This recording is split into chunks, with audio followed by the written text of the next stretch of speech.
ریاض الصالحین جلد نمبر اول 142 حدیث حضرت عائشہ رضی اللہ تعالیٰ عنہا سے روایت ہے کہ رسول اللہ صلی اللہ علیہ وسلم ان کے پاس تشریف لائے تو وہاں ایک عورت تھی۔ فرمایا یہ کون عورت ہے؟ حضرت عائشہ رضی اللہ تعالیٰ عنہا نے جواب دیا کہ یہ فلاں عورت ہے جو کثرت سے نمازیں پڑھتی ہیں۔ تو آپ نے فرمایا ٹھہرو، تم اس کو لازم پکڑو جس کی تم طاقت رکھتے ہو، خدا کی قسم اللہ نہیں اکتائے گا یہاں تک کہ تم اکتا جاؤ گے۔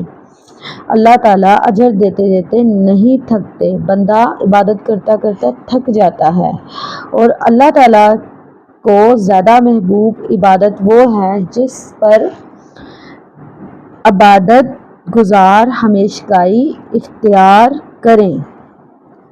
کیونکہ عبادت انسان وہ کرے جو کہ وہ مسلسل کرتا رہے اور اس پہ تھکے نہ۔ اس حدیث میں یہ فرمایا گیا کہ آپ جو عبادت کر رہے ہیں اس کو مسلسل جاری رکھیں۔ بخاری مسلم میں یہ حدیث ہے۔